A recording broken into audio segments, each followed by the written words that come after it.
একদম যখন ডে ওয়ানটা শুরু হয় অস্ট্রেলিয়ানরা কিন্তু খুব আয়োজন করে প্লেয়ারদেরকে ভেতরে এন্ট্রি দেওয়াবেন, তারপর ন্যাশনাল অ্যান্থেম শুরু হবে। শুরুর দিকে কিন্তু প্রেজেন্টার একটা ভুল করে বসেছিলেন। তিনি বলছিলেন দুই দলের ক্যাপ্টেন এখন ঢুকবেন ন্যাশনাল অ্যান্থেমের জন্য, Australian team led by Pat Cummins, Bangladesh team led by Mominul Haque Sourav. Shanto তখন অবাক হয়ে তাকিয়েছিলেন যে মমিনুল সৌরভ তো ক্যাপ্টেন না, আমি ক্যাপ্টেন। মানে শুরু থেকেই মনে হচ্ছিল কি যে আচ্ছা বাংলাদেশের ক্যাপ্টেনই তো, যেই নামই বলি না কেন, ওয়াই ডাজ ইট ম্যাটার? মানে ওরা যে বাংলাদেশ দলকে রিডই করে রিড করছে না, তোয়াক্কা করছে না, ক্যাপ্টেনকে তার নাম জানে না। অদ্ভুত লেগেছে আমার কাছে বিষয়টা। এবং এটা পুরোপুরি বাংলাদেশের কেউ যদি এটা করতো, বাংলাদেশের মাটিতে যদি হতো, বড় কোনো টিমের ক্যাপ্টেনকে যদি এরকম কিছু বলা হতো, মোটামুটি এটা নিয়ে কিন্তু তুল কালাম লেগে যেত মোটামুটি শিওর। কিন্তু ওই ব্যাপারটা নিয়ে আমি কাউকে তেমন একটা নিউজও করতে দেখিনি, আওয়াজও করতে দেখিনি। বাট মজা যেটা লেগেছে শান্তর চেহারাটা।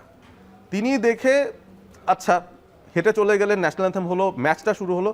মাঠের খেলাতে তিনি আসলে প্রমাণ করা শুরু করে দিয়েছেন যে আমরা আমাদের নাম চেনাবো, আমাদের সবার নাম তোমাদের ঠোঁটে মুখস্থ হয়ে যাবে। এটা কি মাইন্ড গেমের অংশ নাকি, যে মানে তারা প্রেজেন্টারকে দিয়েও বলালো যে ক্যাপ্টেনের নামটা তোমাদেরকে আমরা আসলে অত গুণায় ধরি না? এটাও কি হতে পারে, অস্ট্রেলিয়ার দ্বারা কিন্তু এরকম কিছু সম্ভব। তবে আমার কাছে মনে হয় যে এখানে ক্যাপ্টেন্সির বা মাইন্ড গেমের চেয়ে বেশি এখানে বোধহয় তাচ্ছিল্যটা ছিল, ওই সেন্সে যে তারা আসলে কেয়ার করেনি। আমি ভরসা রাখি হিরন স্মার্ট ওয়াটার পিউরিফায়ারে। ক্রস চেক করে দেখেনি যে না ঠিকঠাক সব লিখে নিয়ে এসছে কিনা।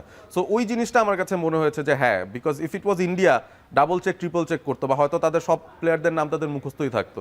একটা জিনিস ভালো লাগছে, যদিও প্রোডাকশনে বাংলাদেশে আনফর্চুনেটলি কোনো রিপ্রেজেন্টেশন নাই, সব অস্ট্রেলিয়ানরা মিলেই কিন্তু কমেন্ট্রি দিচ্ছেন এই ম্যাচটার। বাট তারপরও বাংলাদেশের প্লেয়ারদের ব্যাপারে যেই নলেজটা তারা অ্যাটেন্ড করে নিয়ে এসেছেন, যে প্রস্তুতি নিয়ে এসেছেন, সেটা আমার কাছে খুব ভালো লাগছে। এবং নতুন অনেক কিছু তারা এক্সপ্লেন করছেন, যেটা হয়তো আমরাও নিজেরা অতটা পরিষ্কারভাবে এক্সপ্লেনেশন দিতে পারি না, যে হাসান মাহমুদ এত ভালো বোলার কেন, বা কী কারণে ভালো বোলিংটা করছেন, বা তানজিদ তামিমের ব্যাটিংয়ের টেকনিকের কোন জায়গাটার কারণে তিনি সাকসেস পাচ্ছেন এখানে।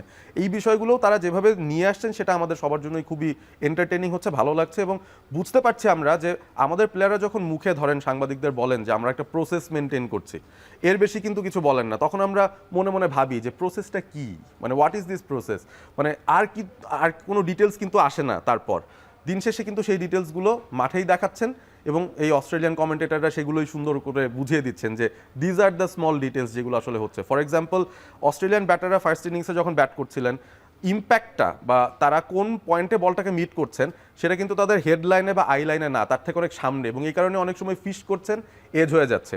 বাংলাদেশি ব্যাটাররা কিন্তু বলটা মিট করেছেন একেবারে আয়ের নিচে এসে, যেটা আইডিয়াল জায়গা থেকে মিট করা দরকার, এবং সে কারণে বাংলাদেশের ব্যাটাররা বেশি কন্ট্রোলে ছিলেন। সো এই ছোট ছোট বিষয়গুলোতেও যে বাংলাদেশ অস্ট্রেলিয়াকে টেক্কা দিচ্ছে তাদের উইকেটে গিয়ে, দিস ইজ এক্সিলেন্ট। এবং এই ব্যাপারটা ভালো লেগেছে। আননোন অনেক নেমস, এখন কিন্তু বাংলাদেশের প্রত্যেকটা প্লেয়ারের সবার নাম বোধহয় অস্ট্রেলিয়ানদের মুখস্থ হয়ে গেছে।